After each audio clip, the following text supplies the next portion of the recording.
Sir నమస్కారం sir. నమస్తే sir రీసెంట్గా లాస్ట్ వీక్ సినిమాలు వచ్చాయి సార్, కొన్ని చిన్న సినిమాలు. తిరగబడరా స్వామి రాజ్ తరుణ్ గారిది, అండ్ బడ్డీ సినిమా అల్లు శిరీష్ గారిది, ఇంకోటి ఉషా పరిణయం అని కూడా వచ్చింది సార్. ఈ మూవీ యొక్క పరిస్థితి ఏంటి సార్? అంటే జనాలు పెద్దగా ఆసక్తి చూపించట్లేదు అని అంటున్నారు. ఎందుకు ఆ సినిమాలే ఆ విధంగా ఉన్నారు? మంచి సినిమాలని వీళ్ళే చిన్న సినిమాలను వెళ్ళట్లేదా? అసలు సినిమాల పరిస్థితి ఏంటి సార్? అంటే ఒకప్పుడు చిన్న సినిమా అంటే అందులో కథ ఉంటుంది అనుకునేవాళ్ళు. ఓకే, అందులో కథ ఉంటుంది, అలాగే చిన్న హీరోలతో చేసేటువంటి సినిమాల్లో ఒక పాయింట్ ఉంటుంది, ఏదో కొత్త పాయింట్ ఉంటుంది అనేటువంటి ఒక అభిప్రాయం జనాల్లో స్థిరంగా ఉండేది. దానికి ఒక గౌరవం ఇచ్చేవాళ్ళు, ఆ గౌరవంతోనే సినిమా థియేటర్కి వెళ్ళేవాళ్ళు. ఇప్పుడు ఆ పరిస్థితి లేదు, ఆ గౌరవం కోల్పోయింది. చిన్న సినిమా ఆ గౌరవాన్ని కోల్పోయింది అనేది వాస్తవం. ఈ కోల్పోవడానికి కారణం తెలుగు సినిమా దర్శకులు, తెలుగు సినిమా నిర్మాతలు చాలా స్పష్టంగా ఈ మధ్యకాలంలో వస్తున్నటువంటి ఏ చిన్న సినిమా కూడా ప్రజల్ని హుక్ చేయట్లా. అంటే ఒక కొత్త తరహా పాయింట్తో సినిమా తీయట్లేదు. దాసరి నారాయణరావు గారు ఆయన చిన్న సినిమాలే తీశాడు ప్రారంభంలో, హై బడ్జెట్ సినిమాలు ఏం తీయలే. రాఘవేంద్రరావు గారికి ఆ కోరిక ఉండేది, కానీ అప్పటికి దాసరి గారు బ్లాక్ అండ్ వైట్లో ఒక పాయింట్ ఆధారంగా ఒక ఏదో ఒక డిస్కసివ్ పాయింట్ అవ్వాలి, సమాజంలో ఒక సెక్షన్ పాజిటివ్ ఆర్ నెగిటివ్ ఒక డిస్కషన్ జరగాలి అన్నటువంటి ఒక పాయింట్ తీసుకుని దాని ఆధారంగా సినిమా తీసేవాడు. బాలచందర్ గారు అలాగే తీసేవాడు. ఆయనవి పెద్ద సినిమాలు ఏం కాదు, ఆయన కూడా బ్లాక్ అండ్ వైట్లో చిన్న బడ్జెట్లో సినిమాలు తీసేవాడు. దేవదాస్ కనకాల గారు చల్లిచేమలు అనే సినిమా ₹1,00,000 తీశాడు ఆ రోజుల్లో. ఆ ₹1,00,000 కూడా 10 మంది తలో 10,000 వేసుకుని తీశారు ఆ సినిమా. ఒక కొత్త పాయింట్ చెప్పాలనుకున్నారు, చెప్పారు. అలాగే ఒక ఊరి కథ రవీంద్రనాథ్ గారు తీశారు మృణాల్ సేన్ డైరెక్షన్లో, అది అంతే. ప్రేమ్చంద్ గారి కథ అది, మున్షీ ప్రేమ్చంద్ గారి కపన్ అనేటువంటి కథని సినిమా తీయాలనుకున్నారు, తీశారు. సిఎస్ రావు గారు ఊరుమ్మడి బతుకు నాటకాన్ని బిఎస్ నారాయణ గారు తక్కువ బడ్జెట్లో సినిమాగా తీశాడు, ప్రజలు ఆదరించారు వీటన్నిటిని. ఓకే, ఇది ఒక పద్ధతి. ఇప్పుడు ఈ చిన్న సినిమాలు అనుకుని తక్కువ బడ్జెట్లో సినిమాలు చేస్తున్నాము అని అనుకుంటున్నారు, కానీ వీళ్ళ దృష్టి అక్కడ లేదు. అంటే ఒక కొత్త పాయింట్ని, సమాజంలో ఒక ఘర్షణ ఉంటుంది. అంటే ఆ రోజున సమాజం వేరు, ఈ రోజున సమాజం వేరు, సమాజం మారుతూ ఉంటుంది. ఈ మారిన సమాజం తాలూకా డైనమిక్స్ అర్థం కావట్లేదు తెలుగు సినిమా దర్శకులకి, రచయితలకి కూడా. ఈ డైనమిక్స్ అర్థం కాకపోవడం వలన మూస కథలతో సినిమాలు చేస్తున్నారు. ఆ ధోరణి మనకి ఈ వారం రిలీజ్ అయినటువంటి సినిమాల్లో చాలా స్పష్టంగా దర్శనం ఇచ్చింది. విజయభాస్కర్ ఒకప్పుడు ఆయన అద్భుతమైన విజయాలు సాధించాడు. అంటే స్వయంవరం సినిమా, అంతకుముందు ప్రార్థన అనే సినిమా తీశాడు ఆయన. స్వయంవరం సినిమా నుంచి ఆయన వైపు ప్రేక్షకులు దృష్టి పెట్టడం మొదలైంది. అది కూడా కొత్త ఆర్టిస్టే, తొట్టెంపూడి వేణు ఎవరో తెలియదు అప్పటికి. ఆ సినిమాలో హీరోయిన్గా నటించినటువంటి లయ ఎవరో తెలియదు ప్రపంచానికి, కానీ జనం చూశారుగా ఆ సినిమా. ఎందుకు వెళ్ళారు థియేటర్ కంటే, ఏదో కొత్త హీరో, కొత్త ఆర్టిస్టులతో సినిమా. దాసరి గారి స్వర్గ నరకం సినిమాలో ఎవరున్నారు? కొత్త ఆర్టిస్టులే వాళ్ళందరూ. మోహన్ బాబు, ఈశ్వరరావు, జయలక్ష్మి, అన్నపూర్ణ, వీళ్ళందరూ కొత్త ఆర్టిస్టులే కదా. ఎందుకు వెళ్ళారు థియేటర్కి జనాలు? ఏదో కొత్త పాయింట్ ఉంటుంది ఈ సినిమాలో అనే హోప్ ఉంది ఆ రోజున. ఇప్పుడు లేదు, దాన్ని చంపేశారు వీళ్ళందరూ కలిసి. ఆ రోజున స్వయంవరం అనే సినిమా, తర్వాత ఆయన చేసినటువంటి నువ్వే కావాలి, నువ్వు నాకు నచ్చావు, మన్మధుడు, ఇలాంటి మల్లీశ్వరి, ఈ సినిమాలన్నిటిలోనూ కామన్గా ఒక పాయింట్ ఉంటుంది. టోటల్గా ఆయన తీసిన సినిమాలో ఒక వివాహం నిశ్చితమై ఉంటుంది ప్రతి సినిమాలోనూ. ఒక నిశ్చితమైన వివాహాన్ని డిస్టర్బ్ చేసి కళ్యాణ మండపంలో వేరే పెళ్లి కొడుకుతో పెళ్లి జరగటం అనేదే పాయింట్ ఆయన టోటల్ అన్ని సినిమాల్లోనూ. ఓకే, నువ్వు నాకు నచ్చావు, పెళ్లి ఏర్పాట్లలో పాల్గొనడానికి వెంకటేష్ వెళ్తాడు అక్కడికి. ఆ ప్రాసెస్లో ఆ అమ్మాయి ఇతని పట్ల అనురక్తి నింపుకుంటుంది, చేంజ్ అవుతుంది, అభిప్రాయం మారుతుంది. ఆ మారిన అభిప్రాయం ప్రకటించడానికి ఘర్షణ పడి ప్రకటించి ఫైనల్గా అతన్నే పెళ్లి చేసుకుంటుంది. అతను కూడా అంగీకరించడు, ఇది పద్ధతి కాదు అనే చాలా జెంటిల్గా వ్యవహరిస్తారు. అయినప్పటికీ మనిషి తన అభిప్రాయాలకి గౌరవం ఇచ్చి తీరాలి అనేటువంటి ఒక పాయింట్ మీద ఆత్మగౌరవం, అంటే ఎవరి కోసమో అభిప్రాయాలు చంపేసుకోనక్కర్లేదు, అభిప్రాయాల మేరకు ప్రకటించి వెళ్ళటం తప్పేం కాదు అనే ఒక జెంటిల్ పాయింట్ మీద నడిచిన కథ అది. మన్మధుడు సినిమాలో కూడా అంతే. ఆ పెళ్ళి అంటే వాళ్ళకి తెలుస్తుంది, స్పృహ కలిగిన తర్వాత స్ట్రగుల్ చేసి ఎవరిని కలవాలో వాళ్ళు కలుస్తారు. ఈ పాయింట్ ఆధారంగానే ఆయన సినిమాలన్నీ తీశాడు. అదే పాయింట్ని మళ్ళీ తీశాడు, ఏది ఉషా పరిణయం అనే పేరుతో. ఈ తీసిన పద్ధతి జనాల్ని కనెక్ట్ చేసేలాగా లేదు. ఆయన సినిమాల్లో ఉండేటువంటి ఆ రోజున ఆ ఆడియన్స్ ఎంజాయ్ చేశారు. ఈ ఆడియన్స్కి అది కొత్త పాయింట్ కాదు.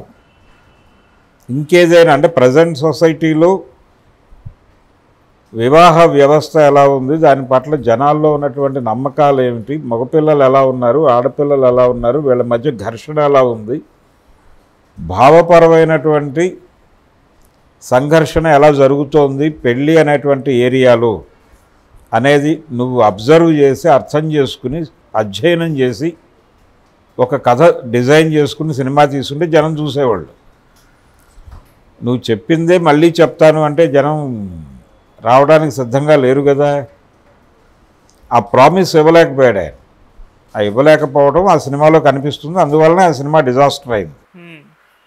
అలాగే రవికుమార్ చౌదరి తీసినటువంటి తిరగబడర స్వామి, అదొక 40-50 ఏళ్ల క్రితం కథ. అది ఒక పాత కథని పాత స్టైల్లో, అంటే ఒక 40 ఏళ్ల క్రితం ఇది కమర్షియల్ ఫార్ములా అని కొంతమంది దర్శకులు తీసినటువంటి కొన్ని సినిమాల ఆధారంగా ఈ సినిమా తీశాడు ఆయన. అది ప్రజెంట్ సొసైటీని చూడమని చెప్తే ఎలా చూస్తారు వాళ్ళు? రాజ్ తరుణ్ ఉన్నాడు ఆ సినిమాలో, అతని తాలూకా వివాదం ఉంది. ఆ మాల్వి మల్హోత్రా ఉంది ఆ సినిమాలో, ఆవిడ కూడా ఈ వివాదంలో ఉంది. అదేదైనా బజ్ క్రియేట్ చేస్తుంది అనుకుంటే అది కూడా ఏం కనిపించలేదు. పరమ బోరింగ్ సినిమా అది. ఆ సినిమా మరి ఎలా తీశారో, ఆ సినిమాకి ఎలా డబ్బులు పెట్టారో, ఆర్టిస్టులు ఎలా నటించారో, దేన్ని నమ్మారో వాళ్ళు అర్థం కాదు. అంటే టోటల్గా వీళ్ళు సమాజం నుంచి దూరం అయిపోయారు. ఈ దూరం అయిపోయిన వాళ్ళు తీస్తున్నటువంటి సినిమాల వలన తెలుగు సినిమా స్థాయి పతనం అయిపోతుంది. ఇంకొక ప్రమాదం, ఇంకొక సినిమా వచ్చింది బడ్డీ అనే పేరుతో. అది కొంత బెటరు, అంటే ఏదో ఒక కొత్త ఏరియాలో విషయం చెప్పదలుచుకున్నాడు. ఒక మెడికల్ ఏరియాలో జరుగుతున్నటువంటి కొన్ని విషయాలని మాట్లాడే ప్రయత్నం చేశాడు. అది కొంచెం ఫ్యాంటసీ జానర్లో వెళ్తుంది. ఈ ఫ్యాంటసీ జానర్లోకి తీసుకెడుతూ కొంత పిల్లల్ని అట్రాక్ట్ చేసేటువంటి ప్రయత్నము ఇవన్నీ జరిగినాయి. అయితే దానిలో కూడా ప్రాపర్ డిజైనింగ్ జరగల. డిజైనింగ్ అంటే వంటకం ఉండేటప్పుడు అన్ని సమపాలలో పడాల, అక్కడ లోపం జరిగింది. దానివలన అది విస్తృతంగా జనాల్ని కనెక్ట్ చేసుకోలేకపోయింది, కానీ థియేటర్లో కూర్చున్న ప్రేక్షకుడిని కొంతమేరకు ఎంగేజ్ చేయగలిగింది. ఈ బడ్డీ అనేటువంటి సినిమా ద్వారా అల్లు శిరీష్ కొంత ఆ ప్రయత్నం చేయగలిగాడు, అతన్ని అప్రిషియేట్ చేయవచ్చు. మిగిలిన సినిమాలు దాదాపుగా మోసధోరణిలోనే వెళ్ళిపోయినాయి. ఇక్కడ వీళ్ళు పట్టించుకునే విషయం ఏంటంటే థియేటర్లకు జనం రావడం మానేశారు టోటల్గా. సినిమాకి థియేటర్కి వెళ్ళాలి అని జనం అనుకోవడం లేదు అనేది స్పష్టం. ఓకే, జనం ఇదే మూడ్లో ఉంటారా అంటే అది మూఢనమ్మకం కాదు. ఈ మధ్యకాలంలో టిల్లు అనేటువంటి సినిమాకి జనం వెళ్ళారు థియేటర్కి, ఎటువంటి పబ్లిసిటీ లేకుండానే, మోత్ పబ్లిసిటీతోనే జనం వెళ్ళారు థియేటర్కి అనే ఒక ఫ్యాక్ట్ని గుర్తించాలి. ఎందుకు వెళ్ళారు అంటే స్క్వేర్ కాదు, దాని ప్రారంభ సినిమాకే జనం ఈవినింగ్కి కలెక్షన్స్ పెరిగినాయి దానికి. జనం కొత్తగా ఫీల్ అయ్యారు. అందులో చెప్పిన విషయం ఏమీ లేదు, కానీ ఎంగేజ్ చేయగలిగింది, థియేటర్ని ఎంగేజ్ చేయగలిగింది, ఎంటర్టైన్ చేయగలిగింది. దాంతో థియేటర్కి జనాలు వెళ్ళారు సరదాగా చూద్దామని. సింగిల్ స్క్రీన్స్ బతుకుతాయి అలాంటి సినిమాలు తీస్తే. ఇలాంటి సినిమాలు వరుస పెట్టి రిలీజ్ చేయటం వలన థియేటర్లు చచ్చిపోయే ప్రమాదం ఉంది. సింగిల్ స్క్రీన్స్ బతుకుతోంది ఇలాంటి సినిమాల మీద. డీజే టిల్లు లాంటి సినిమాల వల్ల, బేబీ లాంటి సినిమాల వల్ల. బేబీ కూడా తిరోగమన సినిమానే, అది మేల్ యూత్ని టార్గెట్ చేస్తూ తీసిన సినిమా. మేల్ యూత్ని థియేటర్లకు అట్రాక్ట్ చేయడం కోసం చేసినటువంటి ఒక ప్రయత్నం. ఓకే, అది వర్కౌట్ అయింది. దానికి ముందు అదే ఫార్ములాతో RX-100 అనే సినిమా కూడా జనం విపరీతంగా చూశారు. అంటే దాసరి గారు అనుకున్నట్టుగా ఒక డిస్కసివ్ పాయింట్ ఉండాలి, ప్రస్తుత సమాజాన్ని టచ్ చేస్తూ ఒక డిస్కసివ్ పాయింట్ ఉండవలను సినిమాలో. ఇదే ఫార్ములా అనుకున్నాడు ఆయన. మా ఫార్ములాతోనే సినిమాలు తీసాడు, సక్సెస్ అయ్యాడు ఆయన. బో మనిషి, తిరిగి చూడు, స్వర్గం నరకం, దేవుడే దిగి వస్తే, ఈ సినిమాలు అన్నిట్లోనూ కొత్త పాయింట్ ఉంటుంది. బాబు అనేటువంటి ఒక పెద్ద సినిమా డిజాస్టర్ అయిన తర్వాత, డిజాస్టర్ ఏం కాలేదు, డబ్బులు వచ్చినాయి, కానీ వాళ్ళు అనుకున్న రేంజ్లో హిట్ అవ్వలేదు. అది రాఘవేంద్రరావు గారి మొదటి సినిమా. ఆ సినిమా దెబ్బతింటానికి కారణం జీవనజ్యోతి అనే సినిమా. జీవనజ్యోతి ఇది రిలీజ్ అయిన 1 వీక్ తర్వాత రిలీజ్ అవడంతో జనాలు అటు డైవర్ట్ అయిపోయి ఈ సినిమాని వదిలేశారు. అయితే ఆ ప్రయోగం విఫలమైన తర్వాత ఆయన కూడా చిన్న సినిమా వైపే డ్రైవ్ అయ్యాడు. రాఘవేంద్రరావు కూడా క్రాంతి కుమార్ గారి డైరెక్షన్లో మమతల కోవెల అనేటువంటి ఒక నవలను తీసుకుని జ్యోతి అనే పేరుతో సినిమా తీశాడు ఆయన. అది రాఘవేంద్రరావుని జనాల్లో ఒక గుర్తింపు ఇచ్చింది సినిమా. ఆ తర్వాత ఆమె కథ అని స్క్రిజోఫెర్నియాతో బాధపడుతున్నటువంటి ఒక అమ్మాయి తన మనసులో జరిగే కల్లోలాలతో అవన్నీ వాస్తవమని నమ్మి ప్రపంచాన్ని ఎంత డిస్టర్బ్ చేస్తుంది అనే పాయింట్తో జయసుధ, రజనీకాంత్ వీళ్ళతో సినిమా తీసాడే క్రాంతి కుమార్ గారి బ్యానర్లోనే. అది జనాలకు కనెక్ట్ అయింది. కల్పన అనే సినిమా తీశారు, అది కనెక్ట్ అయింది. అదొక హిందీ సినిమా మాతృక ఉంది దానికి. ఇలా చిన్న సినిమాలతో ఆయన కనెక్ట్ అయినటువంటి నిండు నూరేళ్ళు అనే చిన్న సినిమా చేశాడు ఆయన. అంటే ఒక కొత్త పాయింట్తో సినిమా చేయాలి అనే తాపత్రయం. సత్యభామ అనే సినిమా తీశాడు రాఘవేంద్రరావు కూడా, భాగ్యరాజ గారి కథతో, చంద్రమోహన్ హీరోగా. చంద్రమోహను, మురళీమోహను, సత్యేంద్ర కుమారు ఇలాంటి హీరోలు ఉండేవాళ్ళు ఆ రోజుల్లో. వీళ్ళందరూ చేసేటువంటి సినిమాల్లో ఏదో కొత్త పాయింట్ ఉంటుంది, కొత్త ఎంటర్టైన్మెంట్ ఉంటుంది అని యూత్ అనుకునేది ఆ రోజున యూత్. అలా ఈ రోజున యూత్ని కనెక్ట్ చేసుకునేటువంటి కథలతో సినిమాలు తీయలేకపోతున్నారు ఎవరు. కారణం ఏమిటి అని ఒక్కసారి ఆ లోతుల్లోకి వెళ్ళి చూస్తే వీళ్ళు చిన్న సినిమా అనుకుంటున్నారు, కానీ వీళ్ళ మనసుల్లో పెద్ద సినిమా డిజైనే ఉంది. పెద్ద హీరోలు చేసేటువంటి కమర్షియల్ ఫార్ములా ఉండాలి, ఇది మార్కెట్ని షేక్ చేయాలి, ఇలాంటి భ్రమలకి గురవుతున్నారు. ఈ మధ్యకాలంలో మహారాజా అనే ఒక తమిళ సినిమా వచ్చింది మన ముందుకి, 70, విజయ్ సేతుపతి యాక్ట్ చేసిన సినిమా. అందులో ఆ సినిమాని నడిపిన పద్ధతి జనాల్ని మెస్మరైజ్ చేసింది. అలాగే ధనుష్ సినిమా రాయన్, అది మనకి తెలియని ప్రపంచం ఏం కాదు, మనకు తెలియని కథ కూడా కాదు అది, కానీ దాన్ని నడిపిన పద్ధతి ఎమోషనల్గా నడపగలిగాడు. థియేటర్ని ఎంగేజ్ చేయలేకపోతున్నారు వీళ్ళు తెలుగు డైరెక్టర్లు, ఎమోషనలైజ్ చేయలేకపోతున్నారు, ఎంటర్టైన్ చేయలేకపోతున్నారు, ఎంగేజ్ చేయలేకపోతున్నారు. ఇవి ఏమీ చేయనప్పుడు సినిమాకి ఎందుకు వెళ్ళాలి జనాలు? అందుకని ప్రజలు ఏమనుకుంటున్నారంటే టికెట్ రేట్లు తగ్గించి కూడా ప్రయోగం చేశారు. ఇప్పుడు టికెట్లు ఎక్కువైపోవడం వలన జనాలు రావడం లేదేమో, రేట్లు తగ్గించి ఒక ప్రయోగం చేద్దామని ట్రై చేశారు, అయినా రావట్లేదు. సింగిల్ స్క్రీన్స్లో కూడా 2 షోలు ఒక సినిమా, 2 షోలు ఒక సినిమా వేస్తున్నారు, అయినా జనం రావడం లేదు. ఆ రోజుల్లో తాత మనవడు లేకపోతే విశ్వనాథ్ గారి శంకరాభరణం, మరీ జనం రాక షో క్యాన్సిల్ చేసుకున్న పరిస్థితులు లేవు, ఇప్పుడు ఉన్నాయి. ఇప్పుడు షో పడుతుందో లేదో గ్యారంటీ లేదు. ఉషా పరిణయం పరిస్థితి అదే. వాళ్ళు రోజుకి 7-8 స్క్రీన్స్లో సినిమా ఉందని చెప్తున్నారు, కానీ 1-2 కంటే పట్టల, జనం రావడం లేదు. జనంలో ఆ నమ్మకం కలిగించడంలో ఫెయిల్యూర్ ఉంది. ఓకే. దీన్ని గుర్తించాలి ముందు industry.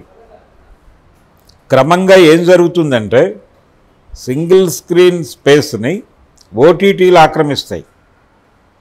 Multiplex audience, single screen audience ఉన్నారు. ఇప్పుడు ఈ సింగిల్ స్క్రీన్ ఆడియన్స్ మొత్తం ఓటీటీలకు వెళ్ళిపోతారు, ఫోన్లో సినిమా చూసుకోవడానికి వెళ్ళిపోతారు. మల్టీప్లెక్స్ ఆడియన్స్ ఉంటారు. మల్టీప్లెక్స్ ఓటీటీ మిగులుతూ సింగిల్ స్క్రీన్స్ మొత్తం లేచిపోతాయి. ఇది ఈ పరిణామం జరగబోతోంది. ఓకే. దీనికి ఒక రకంగా షేప్ డిజైన్ చేస్తున్నది మన డైరెక్టర్లు, రవికుమార్ చౌదరి లాంటి వాళ్ళు, లేకపోతే విజయభాస్కర్ లాంటి వాళ్ళు. మేము ఇప్పటికీ అప్డేట్ అవుతూనే ఉన్నాం, రెగ్యులర్గా సినిమాలు రోజు చూస్తూనే ఉన్నాం. మేము ఇప్పటి సమాజం, ఇప్పటి యూత్ని కనెక్ట్ చేసే కథలతో సినిమాలు తీయగలం అని చెప్పడం వేరు. చెప్తున్నారు కోదండరామిరెడ్డి గారు కూడా ఇంటర్వ్యూల్లో చెప్తాడు ఆయన, నేను ఇప్పటి సమాజాన్ని కనెక్ట్ చేసే సినిమా తీయగలను, ఆ కాన్ఫిడెన్స్ ఉంది నాకు. బి గోపాల్ గారు చెప్తాడు ఇంటర్వ్యూస్లో. కానీ ఇప్పటి సినిమాలు చూసి ఇప్పటి సినిమా తీయటం కాదు, ఇప్పటి సమాజాన్ని అర్థం చేసుకోవాలి. ఇప్పటి సమాజంలో వచ్చినటువంటి వైరుధ్యాలను అర్థం చేసుకోవాలి. అప్పుడు మీరు కొత్త కథలు చెప్పగలుగుతారు. మీ వయస్సు సమస్య కాదు. 70 ఏళ్ల వయసు ఉన్నవాడు కూడా అద్భుతంగా కొత్త సబ్జెక్టుతో సినిమా తీయగలడు. కానీ సమాజ దర్శనం కావాలి వాడికి. సమాజ దర్శనం కాకుండా సినిమాలు తీయాలని ట్రై చేస్తే ఇలాగే ఉంటుంది. ఏదో ఒక డిస్కసివ్ పాయింట్, కనీసం బేబీ లాంటి సినిమాల్లో RX100లో వాళ్ళు ఒక డిస్కసివ్ పాయింట్ పెట్టారు. ఒక టార్గెట్ ఆడియన్స్ ఉన్నారు వాళ్ళకి చాలా స్పష్టంగా. ఆ ఆడియన్స్ని టార్గెట్ చేసి సినిమా తీశారు. ఇప్పుడు శివం భజే అనే సినిమా వచ్చింది మొన్న. ఆ శివం భజే సినిమా కూడా వాళ్ళు ఒక సెట్ ఆఫ్ ఆడియన్స్ని అనుకున్నారు. అయితే ఆ ఆడియన్స్ లేరు ఇప్పుడు. ఆ విషయం వాళ్ళకి తెలియదు. దానికి కారణం సామాజిక అధ్యయనం లేకపోవడం.